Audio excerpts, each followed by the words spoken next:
Gemeente, staan asseblief tot na die geloofsbelijdenis. Ons toetrede lied is Gesang 442, vers 1 en 2.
Ek kyk op na die berge. Waar sal daar vir my hulp vandaan kom? My hulp kom van die God wat hemel en aarde geskape het en wat trou bly tot in ewigheid. Broeders en susters, genade en vrede word u ryklik geskenk van God ons Vader, deur Jesus Christus ons Here, en dit word vermenigvuldig deur die kragvolle werking van die Heilige Gees. Amen. God het ons met sy seën gegroet. Laat ons met blydskap daarop antwoord met die sing van Gesang 449, vers 1, 3 en 4. Amen.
Kom ons bely ons geloof saam met die kerk van alle eeue.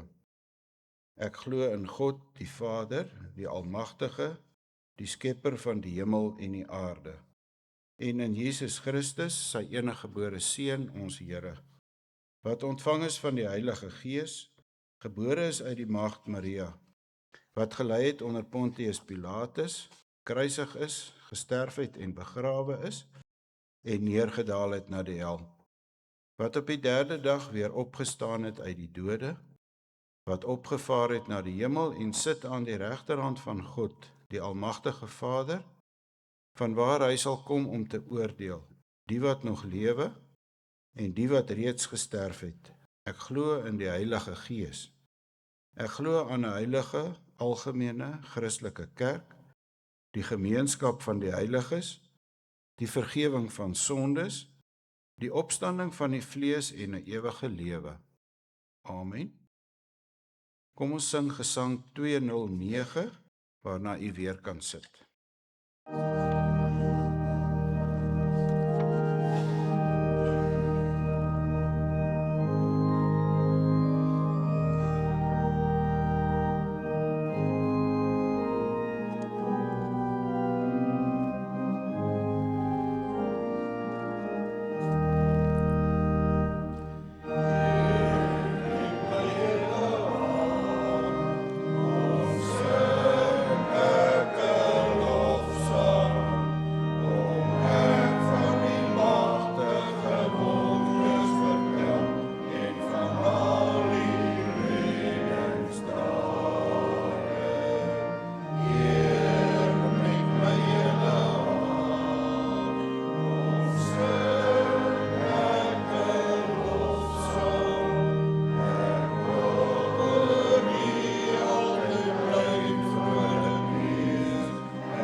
Die wet dien vir ons as die reël van ons dankbare lewe voor God.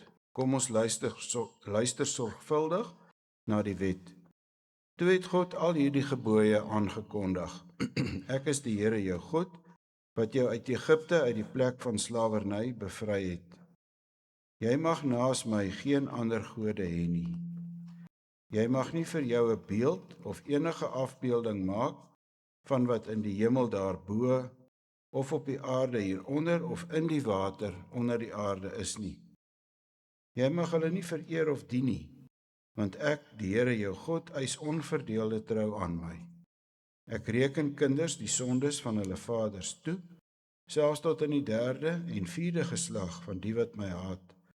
Maar ek betoon my liefde tot aan die 1000ste geslag van die wat my liefhet en my gebooie gehoorsaam. Jy mag die naam van die Here jou God nie misbruik nie, want die Here sal die een wat sy naam misbruik, nie ongestraf laat bly nie. Sorg dat jy die Sabbatdag heilig hou. 6 dae moet jy werk en alles doen wat jy moet, maar die 7de dag is die Sabbat van die Here jou God. Dan mag jy geen werk doen nie jy of jou seun of jou dogter, of die man of vrou wat vir jou werk, of enige dier van jou of die vreemdeling by jou nie. Die Here het in 6 dae die hemel en alles daarin gemaak, die aarde en alles daarop, die see en alles daarin. Op die 7de dag het hy gerus en daarom het die Here dit as gereelde rusdag geheilig. Eer jou vader en jou moeder, dan sal jy lank bly woon in die land wat die Here jou God vir jou gee. Jy mag nie moord pleeg nie, jy mag nie egbreek pleeg nie, jy mag nie steel nie. Jy mag nie vals getuienis teen 'n ander gee nie. Jy mag nie iemand anders se huis begeer nie. Jy mag nie sy vrou begeer nie, ook nie 'n slaaf of slavin, 'n bees of 'n donkie, of enigiets anders wat aan hom behoort nie. Kom ons sing Psalm 119, vers 1 en 6.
Gemeente van ons Here Jesus Christus. Ons skriflesing kom vanoggend uit die Ou en die Nuwe Testament. Uit die Ou Testament lees ons uit Psalm 68, vers 16 tot 19, en uit die Nuwe Testament lees ons uit die brief aan die Efesiërs, hoofstuk 4, vers 1 tot 17. Basonsberg, ontsaglike berg. Basonsberg, berg met hoë kruine. Waarom? Berg met jou hoë kruine. Kyk jy met afguns na die berg wat God as sy woning verkies het, waar die Here vir ewig woon? Die skitterende strydwaans van God was duisende, duisende der duisende, toe die Here van Sinaï af die heiligdom betree het. U het kruisgevangenes weggevoer. Mense het vir u geskenke gebring, selfs die wat teen u in opstand was. Toe het u opgegaan na die hoogte, om daar te woon, Here God. Ek druk julle dit op die hart. Ek wat 'n gevangenes is, omdat ek die Here dien. Laat julle lewenswandel in ooreenstemming wees met die roeping wat julle van God ontvang het. Wees altyd beskeie, vriendelik en geduldig, en verdra mekaar in liefde.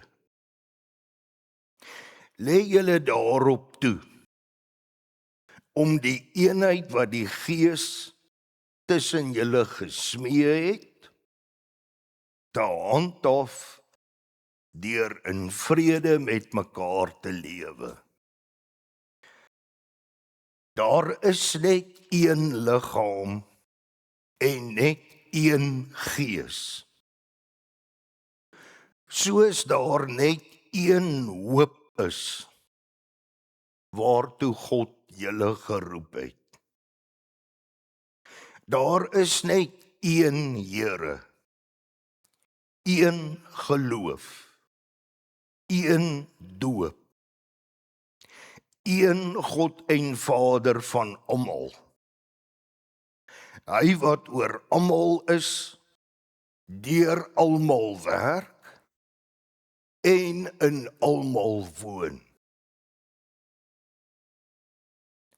Aan elkeen van ons is 'n genadegawe gegee, volgens die mate waarin Christus die gawes uitgedeel het. Daarom sê die skrif, toe hy na die hoogte opgevaar het, het hy krygsgevangenes saamgeneem en gawes aan die mense gegee. Hierdie uitdrukking, hy het opgevaar, veronderstel tog dat hy eers neergedaal het na wat laer is, naamlik na die aarde toe. Die een wat neergedaal het, is ook die een wat opgevaar het, bo alle hemelruimtes uit, om alles met sy teenwoordigheid te vul. En dit is die gawes wat hy gegee het. Apostels, profete, evangeliste en herders en leraars.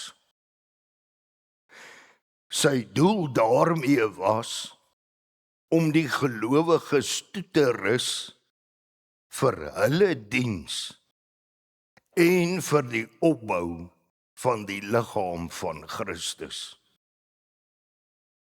So sal ons uiteindelik almal kom tot die werklike eenheid in ons geloof en in ons kennis van die Seun van God. Dan sal ons, sy kerk, soos 'n volgroeide mens wees, so volmaak en volwasse soos Christus. Dan sal ons nie meer kinders wees nie. Ons sal nie meer soos golwe op en af en heen en weer geslinger word deur elke wind van dwaalleer as vals leraars ons met hulle slinksheid en listigheid op dwaalweë wil wegvoer nie. Nee, ons sal in liefde by die waarheid bly en so in alle opsigte groei na Christus toe. Hy is immers die hoof en uit hom groei die hele liggaam. Die verskillende liggaamsdele pas by mekaar en vorm saam 'n eenheid. Elkeen van hulle vervul sy funksie en so bou die liggaam homself op in liefde. Tot sover ons skriflesing. En gelukkig is elke mens wat die woord van die Here hoor en dit ook in sy of haar hart bewaar. Broeders en susters, kom dat ons saam bid.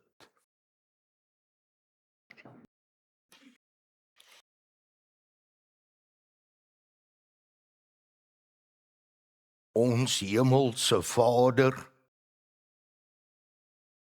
weer loof en dank ons U, dat U Heilige Gees in ons onheilige harte uitgestort het. Want deur sy asem, wat hy in ons blaas, kan ons lewe. Sonder sy krag en sorg sterf ons en word ons niks. Vandag, goeie Heer, roep ons in herinnering hoe U Gees die profete laat praat en optree het. Hoe U Gees die leiers van U volk met bo-menslike wysheid en krag kon lei. Ons roep in herinnering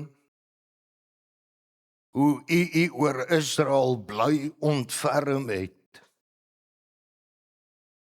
terwyl hulle U bly teleurstel het. En ons roep in herinnering dat U Seun gekom het om finale einde te bring aan alles wat skeiding tussen ons en U maak. Goeie Heer, moet tog nie ophou om in ons lewens in te gryp nie. Verwyder tog alles in ons hart wat onheilig is. En laat ons op U bemoeienis met ons antwoord met vrugte van U Gees. Liefde teenoor U en 'n versigtige lewe met mekaar en almal wat U op ons pad stuur. Laat U Gees ons sterk maak in die geloof. Wanneer ons alle hoop in hierdie lewe verloor, laat Hy ons troos en laat Hy ons tog nooit verlaat nie. En wanneer ons nie eers meer woorde oor het om te bid nie, hoor tog as U Gees se bede ter wille van ons U oor bereik. Mag U dit in U Vaderhart tog weer vind, om ons sonde te vergewe. Net om Jesus Christus ontwil. Amen.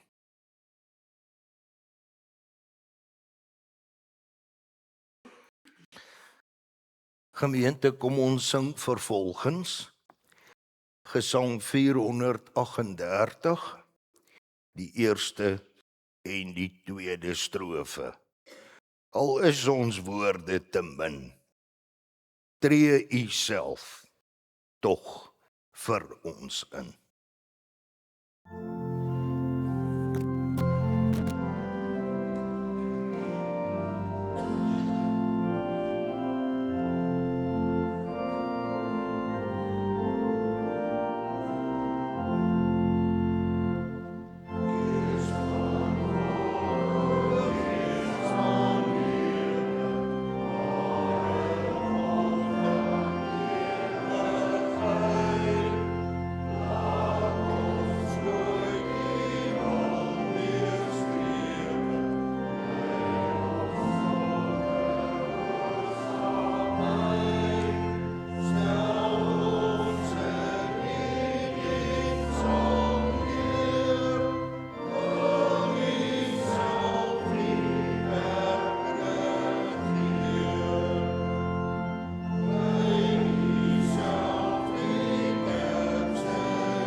Ons, die kerk,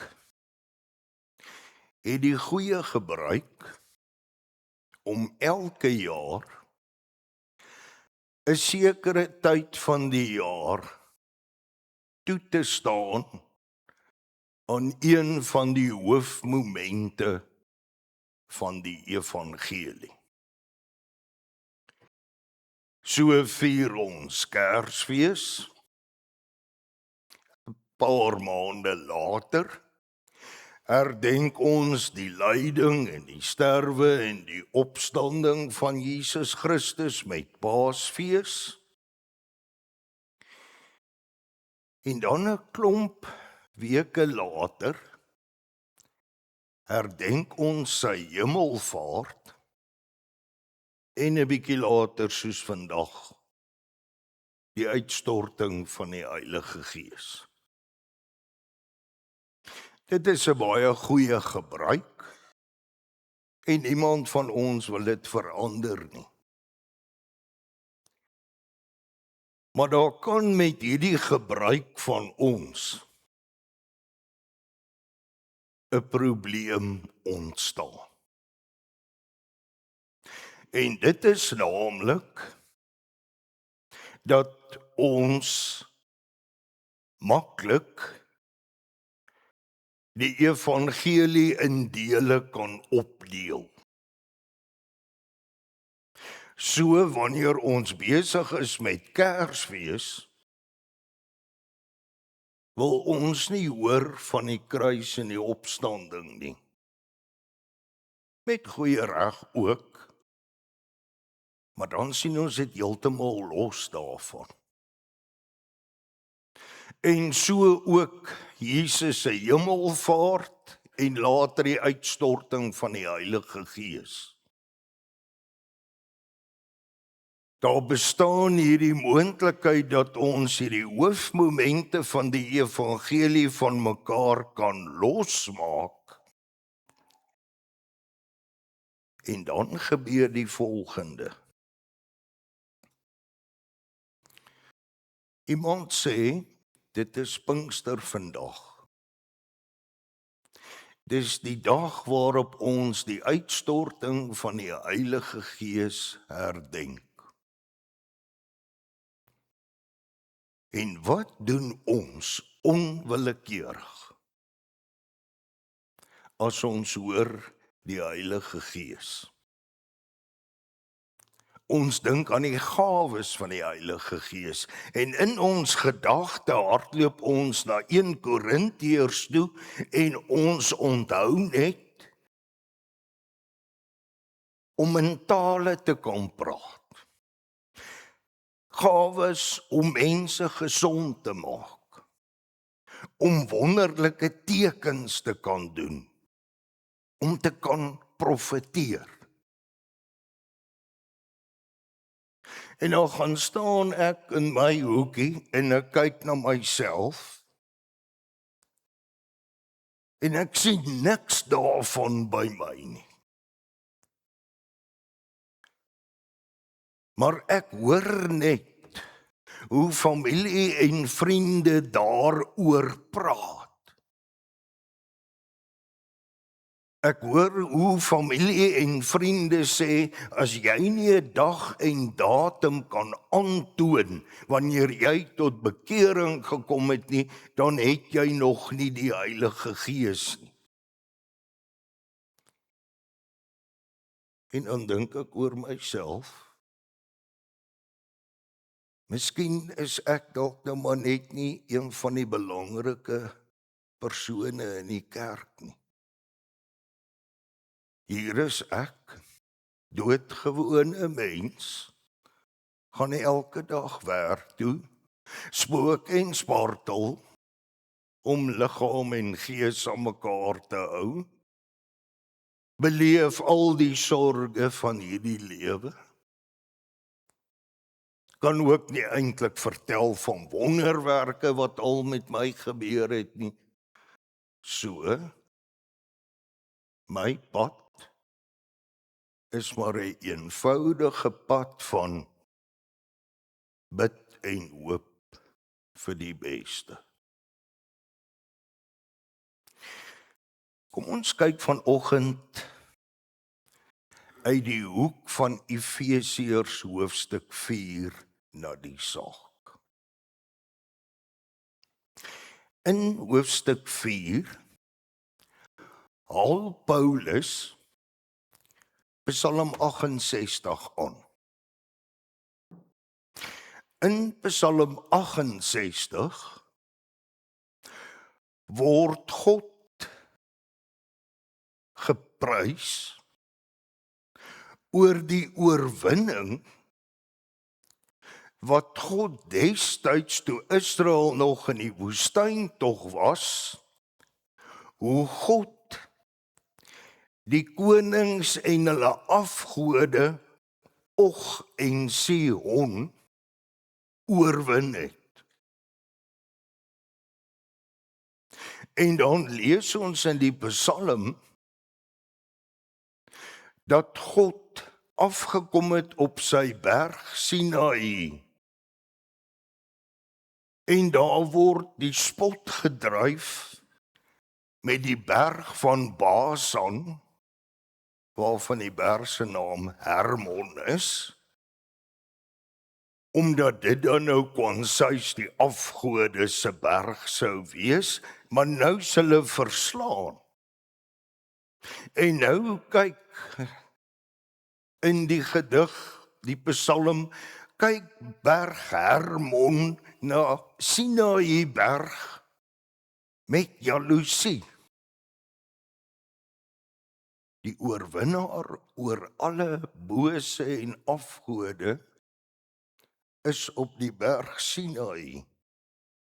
En dan lees ons in die Psalm, van daar het God in sy glorie afgegaan na die heiligdom, die destydse tabernakel, en die laaste sin. En daar het God opgevaar. En as jy die Psalm verder lees, hemel toe. Dis al die tweede keer wat ons nou raak lees van God die Vader in die Ou Testament wat opvaar na die hemel. Met hemelvaart het ons in die profeet Esegiel dieselfde gekry. Daar het ons gelees van God wat in sy heerlikheid in die Ou Testament van die Olyfberg af opgevaar het. Toe later die Seun met sy hemelvaart. En hier kom Paulus met Psalm 68 en hy dink terug aan God in die Ou Testament se hemelvaart nadat hy hierdie slegte konings en slegte afgode van hulle oorwin het. Maar waaroor praat Paulus? Hy praat oor die hemelvaart van Jesus Christus. Om wat daarmee te doen? Om vir ons te sê, kyk baie mooi na die ooreenkoms. Kyk baie mooi,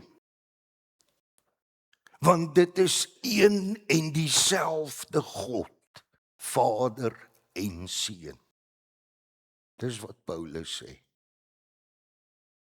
Maar dan gaan hy verder en hy sê, die een wat neergedaal het, met ander woorde Jesus Christus wat mens geword het, is ook die een wat opgevaar het bo alle hemelruimtes uit, om alles met sy teenwoordigheid te vul, en net soos die Vader in die Ou Testament, het hy sy krygsgevangenes met hom saamgebring.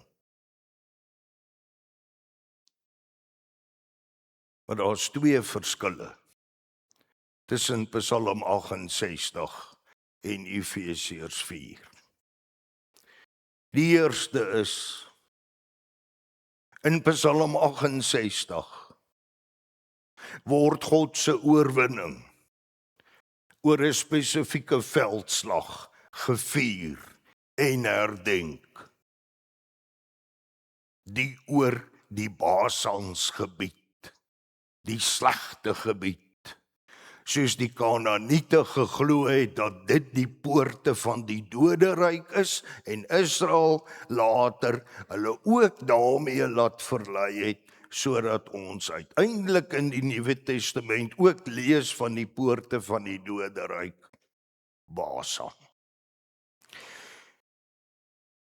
Die verskil is, dit was nog nie in Psalm 68 die finale slag nie.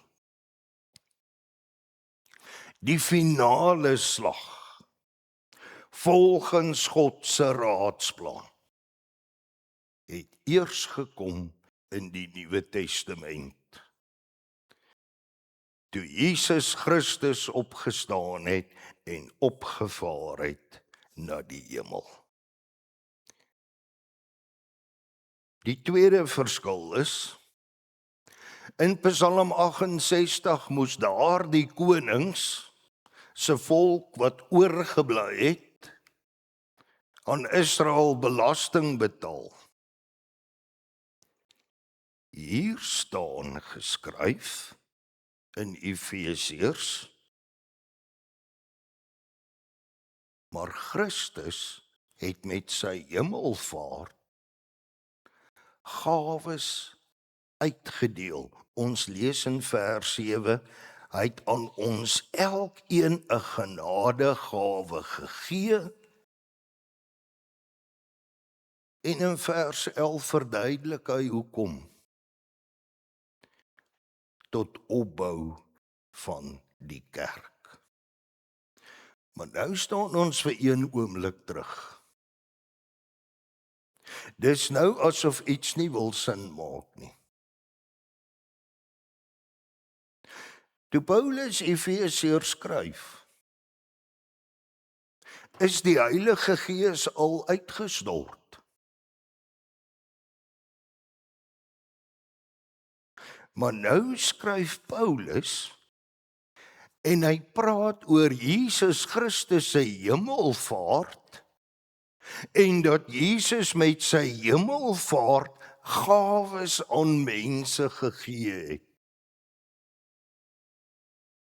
Is Paulus nie besig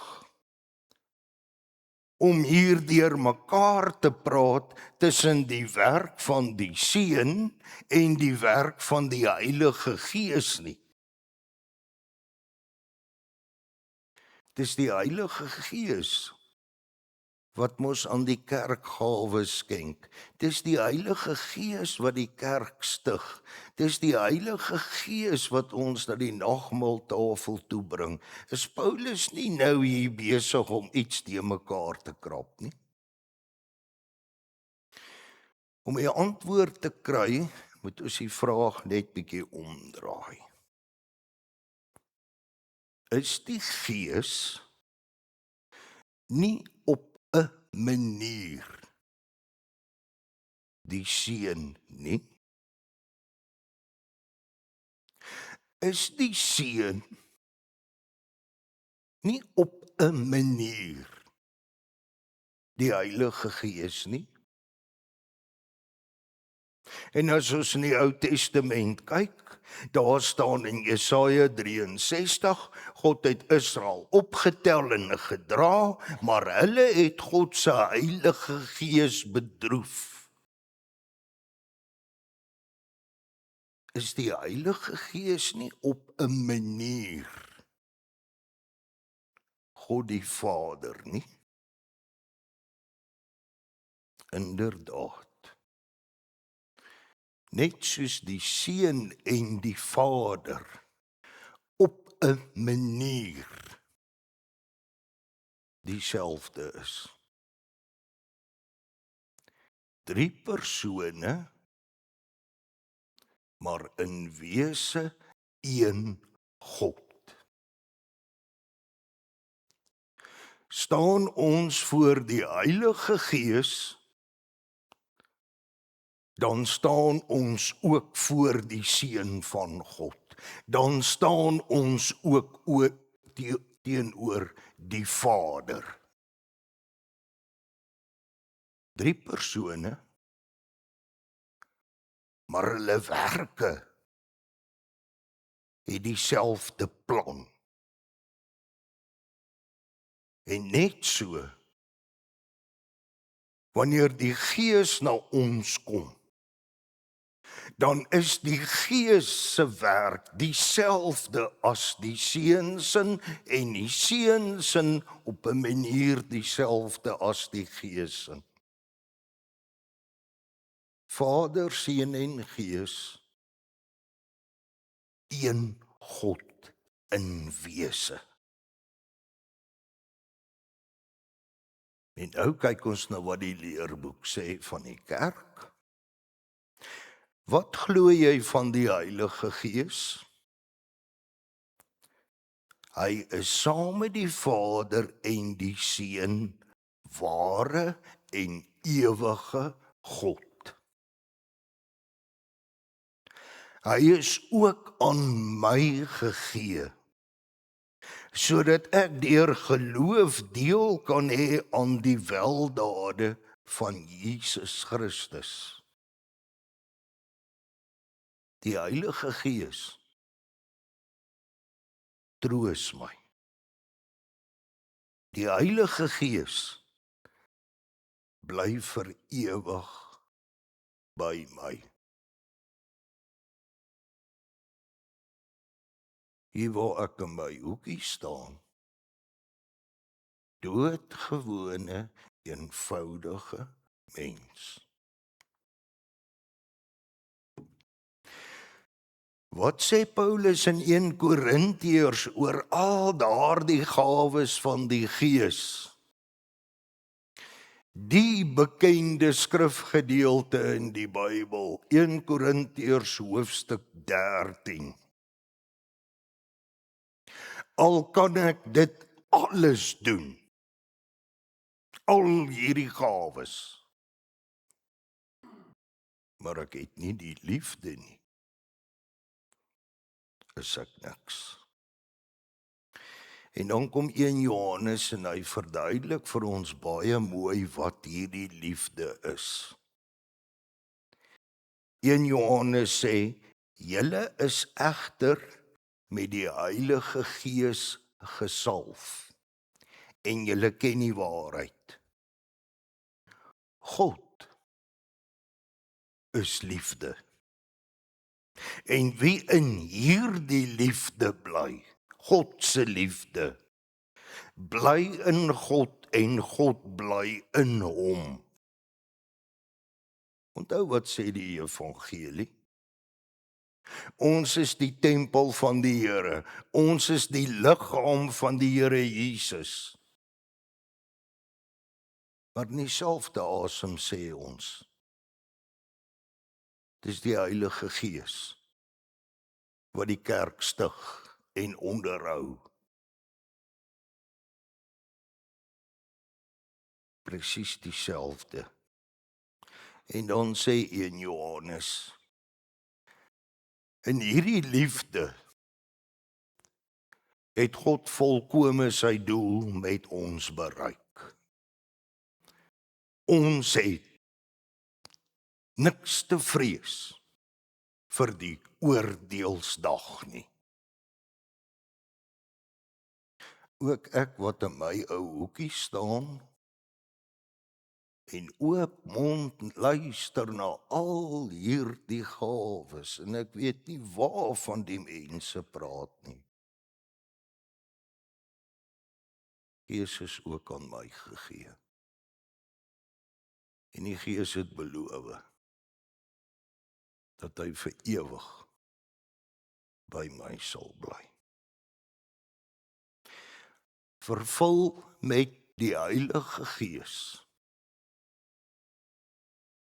kan ek ook maar net bid. Ek glo, Here, maar kom tog my klein geloof te hulp. Ek glo, Here, maar wees my sondaar tog maar net genadig. Mag elkeen wat 'n oor het, tog hoor wat die Gees aan hom of haar wil sê. Amen.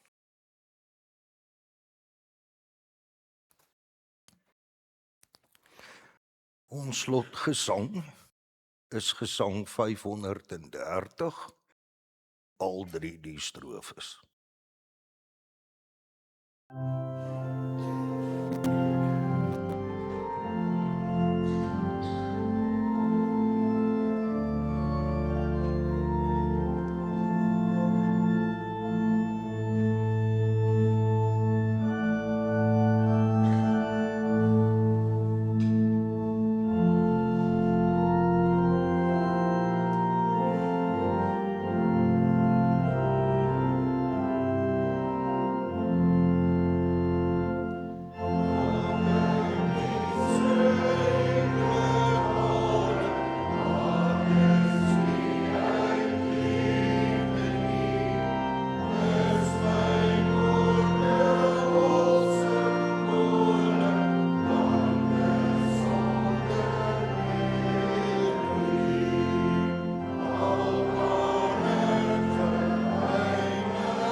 Ontvang die seën van die Here en gaan in vrede.